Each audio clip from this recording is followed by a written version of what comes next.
sungguhnya Allah beserta orang-orang yang sabar. Kenapa sholat diurutkan di urutan kedua setelah sabar? Ya sholat kan wajib, yang harus tidak boleh ditinggalkan. Kalau sabar? Kalau sabar itu kan tetap sama, itu wajib. Cuma bedanya kalau sholat nggak ada yang ganggu. Siap. Sholat itu berapa menit? 10 menit, emang ada yang ganggu? Sabar inilah yang harus dipelajari terus-menerus. Sabar itulah yang harus dipelajari karena pengganggunya banyak. Dihadapi. Nek sholat ndak ngadap, cuma ngadap Ngadap kiblat. sama Allah aja, ya hanya gitu. Lah kamu itu menghadapi istrimu sudah baik hati, malah kebalik nanti. Kalau orang yang ndak sholat, apakah Allah bersama orang yang sabar? Lah kan dia sholat kan wajib. Maksud saya yang non muslim.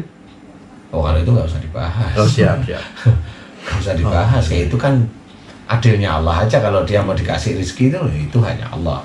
Betul. Orang yang non muslim aja dikasih rezeki, apalagi yang muslim. Nah, muslim kan harus ditata semuanya. Terus nggak bisa terus ngomong itu yang non muslim aja dikasih, masa saya enggak loh. Kan akhirnya dia sendiri itu menjalankan ibadah itu hanya untuk kaya. Nah ya yang begitu-begitu itu yang banyak beredar di sekeliling kita. Jangan sabar itu, walaupun kita itu sholat kemudian rezekinya itu ya alhamdulillah ada, ya ada di atas pas dikit lah, boleh lah, nggak apa-apa. Tetapi kan aman semuanya. Harus disyukuri. Ya harus disyukuri, nggak bisa enggak. Lah kalau memang rezekinya segitu terus polanya juga ngawur, lah kan nggak bisa juga. Seperti itulah, makanya di situ istilahnya Allah itu beserta orang-orang yang sabar itu. Jadi titik itu, orang sabar itu menyelesaikan masalahnya harus dengan syariat. Nah, dengan syariat itulah pahala demi pahala. Kan kalau sholat itu sekali. Iya. Bener sih? Enggak sih? Betul. Kalau sabar itu kamu ngomong sama orang, kamu ketemu sama orang, kamu ngomongnya gimana? Ngomongnya kasar, kamu dosa. Ngomongnya halus, kenapa kamu halus? Saya ngikutin ajaran Allah, saya ngikutin aturan Allah, saya ngikutin ajaran Rasul, atau saya ngikutin sunnah. Itu kan jelas bisa dijawab. Kan nggak semaunya sendiri. Nah, itu pahala demi pahala itu dapat. Berarti arti kata-kata Allah bersama orang-orang yang sabar itu adalah pada waktu kita sabar, kita mengingat Allah dan semua hukum-hukum Allah itu yang harus kita jalanin. Itu Di maksudnya. titik kesabaran itu kan banyak. Waduh, Lah sekarang kamu ngomong sama istri, ngomong 2 jam. Di ngomong 2 jam kan ada barangkali istri kamu itu nggak ngerti tentang masalah akidah lah. Pada waktu nggak ngerti kan nggak bisa. Masa istri kita itu nggak tahu terus bodoh kamu loh, gimana sih? Kan nggak bisa. Bagaimana kita itu sebagai pemimpin, sebagai suami, sebagai pemimpin, sebagai pengayom, dan mengajak keluarga kita itu jangan jatuh ke neraka. Nah, kan harus dikasih tahu, bukan dibodoh-bodohkan. Pada waktu kamu ingat ayat-ayat Allah di situlah kamu itu kemudian kamu itu menjalankan, ngobrol dengan istri kamu lagi, menata istri jangan seperti itu. Lah itulah kamu sabar, kamu menjalankan syariat Allah, dan kamu tidak menyakiti hati istri, dan kamu ada istri di jalan Allah. Nah itulah proses sabar itu. Sabar itu nggak diem. Makanya di situ kenapa tadi diceritakan bahwa Allah itu beserta orang-orang yang sabar, karena itu linknya. Kamu dalam mau ngomong sama istri itu harus ingat kamu pemimpin. Ingat di situ kamu dapat pahala. Kamu mengajak istri kamu jangan sampai salah di jalan Allah, kamu juga dapat pahala. Kemudian kamu cara ngomongnya lemah lembut, mengajak istri. Kan pada waktu ngajak lemah lembut belum tentu istrimu itu paham. Dia masih ngeyel dikit. Nah di titik itu kan kamu belajar lurus, belajar sabar, belajar ngasih pendapat. Nah di titik itulah sabar. Lamanya kamu memberikan sesuatu, pahala itu akan didapat terus. Itu pahala semua di titik itu. Kalau sholat kan 5 menit kehusukan, nggak menyalahkan sholat, itu sudah kewajiban. Nah kalau sabar itu ada yang harus dipenuhi. Kalau tiba-tiba dalam satu ketika kata-kata yang disampaikan oleh istri saya itu benar, kita harus mau mengaku itu benar. Dia mengaku, kenapa enggak? Kan gengsi itu Pak Ustaz. Ya makanlah gengsi. Emang dengan gengsi itu sabar? Jawab dulu dong. Emang dengan gengsi itu boleh? Jadi gimana itu, Loh, Pak? kok jadi gimana? Kamu sendiri yang jawab. Kan laki-laki itu pemimpin. Lah, kok ada gengsi? Tahu-tahu istrinya bener. Lah ya nggak apa-apa. Kan saling ingatkan. Kan Ya, menjatuhkan harga diri pemimpin, Pak Ustaz. Enggak ya? enggak lah, yang penting dompet yang nggak jatuh. Gitu aja. Itu susah ya kadang-kadang Ya itu kan juga ya. pemimpin itu Ya, dengan ya, kondisi ya, yang ya, seperti ya, ya. ini nggak selalu benar. Benar, betul. Makanya walaupun pemimpin itu kalau yang kondisinya baik, benar, tetap memimpin yang baik. Kalau suatu ketika itu salah, kemudian istrinya mengingatkan, ya harus diakui. Nah. Emang pemimpin itu dia jadi pemimpin, kan ada pembantunya. Kalau ada presiden kan ada menterinya, kan tidak semua menteri itu mengikuti presiden, kan seperti itu. Dan menteri itu punya bawahan, nah tidak semua menteri yang punya bawahan benar itu menterinya nggak mau, kamu kan bawahan saya, kan nggak boleh seperti itu. Nah itu yang dikatakan kamu tadi bilang gengsi umpamanya. Lah ya makanlah gengsi. Emang kalau seseorang itu gengsi, kalau dia itu jadi seorang menteri atau pejabat, eselon 1, 2, 3, dia kan punya bawahan tuh. Emang ditanyain nggak kalau dia itu gengsinya, dia itu di dunia itu di akhirat nggak ditanyain? Nah. Tanyain. Lah mana ya nggak? Emang sedetik demi detik itu kita itu selalu ditanyain. Mana nggak ditanyain? Tanyain. Kalau laki-laki Sama seperti kamu, ada kursi di pojok, kamu taruh kursi itu di tengah jalan, nyusahin nggak kira-kira? Nyusahin. Lah ya sudah, emang ditanyain kagak di situ di akhirat? Tanya, walaupun hanya pindah kursi. Mau apa pindah kursi itu? Kan itu tricky, akhirnya pejabat itu bikin undang-undang seperti ini biar nyenengin dia, biar nyenengin kelompok dan sebagainya. Kali saya juga nggak tahu. Ya boleh seperti itu. Kan ada nanti dia di akhirat ditanyain. Ada. Dia bisa di dunia itu menang. Di akhirat bel nek menang. Nggak bisa. Kita semua itu harus belajar lurus. Itu yang susah. Gitu. Saya minum dulu aja. Tapi gini Pak Ustaz, laki-laki itu adalah pemimpin bagi kaum wanita. Tiba-tiba perkataan wanita atau istrinya itu benar. Nah kan udah benar, ya sudah diakui. Nah, kalau laki-laki, saya misalnya suaminya itu mau mendengarkan dan mengikuti perkataan istri saya itu, apakah kepemimpinan saya itu jatuh gitu? Ya enggak. Ya kamu itu berarti masuk pemimpin yang mau mendengarkan kebenaran dari rakyatnya. Gitu ya. Ya ada di mana ya jatuhnya? Ya enggak lah. Nah itulah namanya manusia, itu ada salahnya. Tapi kan orang bilang, wah ini suami takut istri. Ya jadinya. enggak, kalau di titik itu kan enggak ada yang lihat. Di antara kamu itu baik, benar, ya kan sekali-kali, 2 kali, 3 kali salah. Atau di dalam kamu hidup dengan istri 40 tahun, iyalah 39 tahun kamu salah.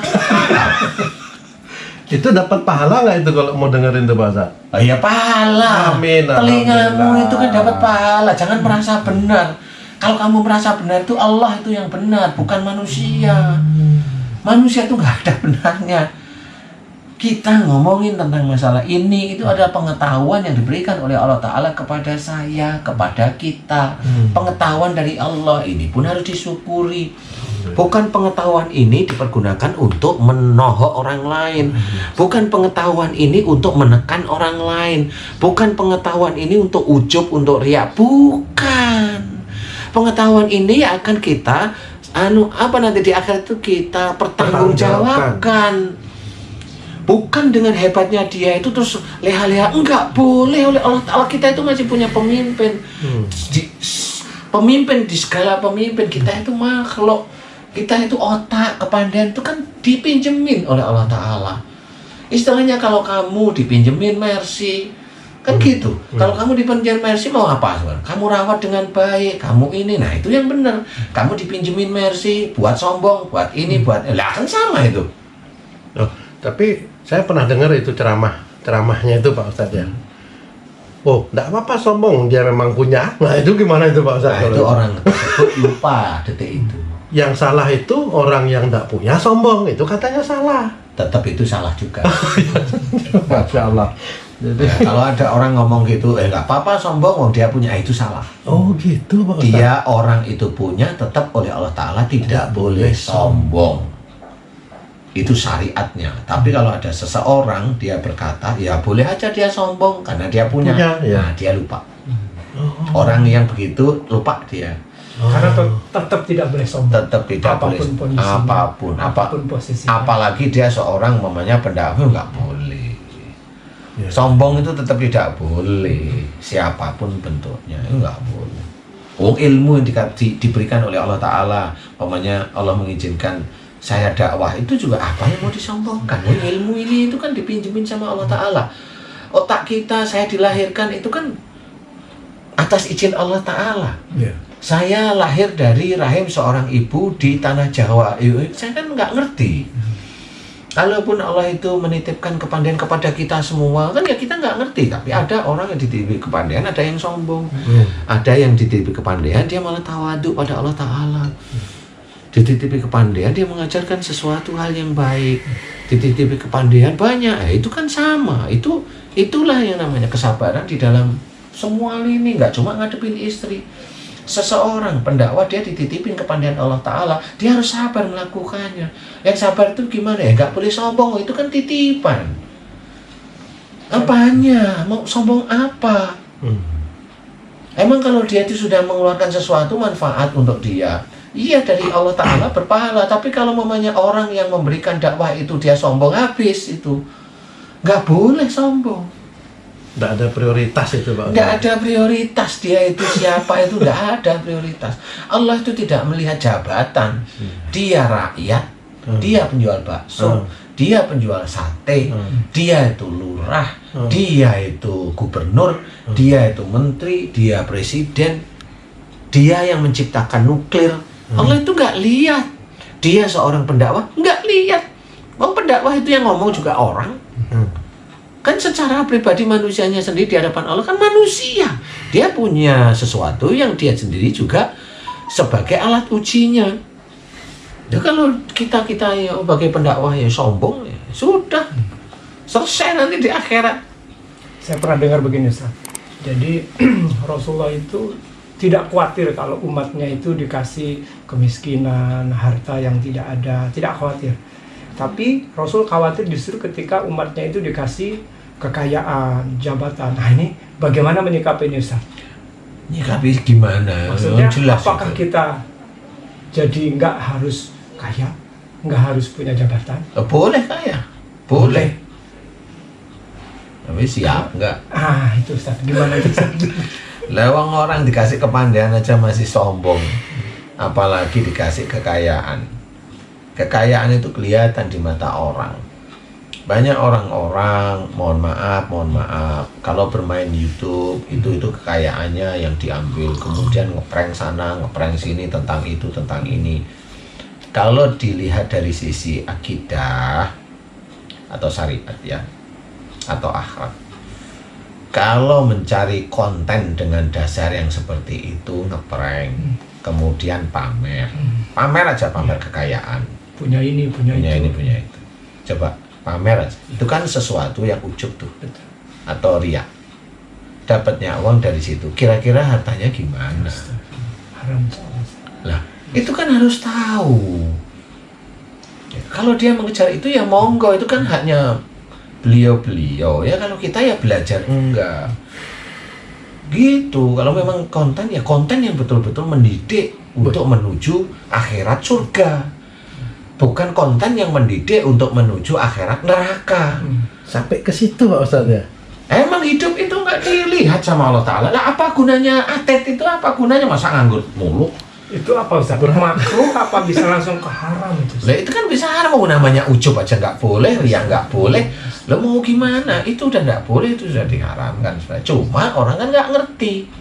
Nggak ngerti karena apa? Dianggap itu sudah benar aja. Dianggapnya mubah berarti. Iya, kan nggak ngerti. Iya nggak boleh seperti itu. Nah itu pun harus gitu. Konten mamanya kita dakwah mamanya. Itu kan nggak boleh juga lelucon yang caru. Ini nggak bisa. Kalau bercanda masih boleh lah bercanda. Bercanda itu contoh mamanya. Ya selama ini kamu itu 40 tahun sama istrimu, ya nggak apa-apa lah. 39 tahun dinasihatin sama istri, nah itu kan bercanda. Maksudnya, loh berarti saya banyak salah. Iyalah, pura-puranya seperti itu. Maksudnya itu ya dalam kehidupan rumah tangga ya begitu itu. Cuma perbaiki, kan gitu.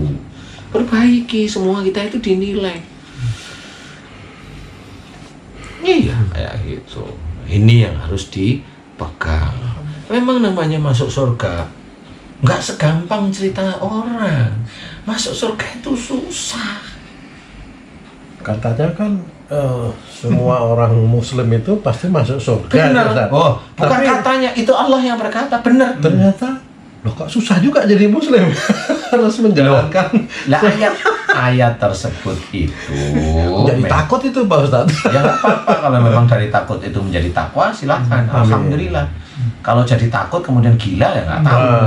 Masya Nah itu Allah. kan jangan. Jadi ayat yang dimana orang Islam itu masuk surga, dia mengucap la ilaha illallah, itu boleh kalau mau meninggal mengucap la ilaha illallah, tapi tetap Allah tidak bisa ditipu. Iya. Kalau sehari-hari memang dia itu memang kelakuannya nggak karu-karuan, ya Allah tetap akan menghisab. Betul. Maksudnya dari ayat tersebut yang panjang itu adalah seseorang yang masuk Islam, dia kan masuk surga. Tetapi di dalam kehidupan sehari-harinya itu tetap menjadi catatan. Kalau dia melakukan dosa, nggak pernah tobat, ya dosanya utuh sampai nanti dia mati. Kalau dia dalam perjalanannya, dia tobat, kemudian dia mohon ampun, dia tidak melakukan, ya insya Allah Allah bisa menerima tobatnya. Kan sudah jelas, illal ladzina tabu waslahu wa bayanu. Baru Allah menjawab, faulaika tubu alaihim. Mereka yang telah tobat, menjalankan, memperbaiki apa yang dia lakukan, dia nggak mau melakukan dosa lagi. Kemudian memberikan nasihat kebaikan, kebenaran, baik itu dari Quran, dari sunnah, dari hadis. Dia benar-benar serius. Nah Allah baru menjawab, faulaika tubu alaihim. Maka tobat mereka yang diterima oleh Allah Ta'ala, kan jelas. Kalau orang dosa, tobatlah. Allah Maha menerima taubat, iya, tetapi ya dia harus tidak melakukan lagi. Nah itu harus difahami. Nah inilah yang harus kita sadari, bahwa hidup itu sulit. Untuk masuk surga itu tidak segampang orang bilang. Nggak bisa asal ngucap, dia bersumpah, jangan seperti itu kayak orang sombong, kan begitu. Betul. Iya. Jadi istilahnya sampai seperti yang lain-lain, janganlah. Ya, jadi ada seseorang umumnya raja, ya akulah Tuhan, nah ya nggak boleh seperti itu.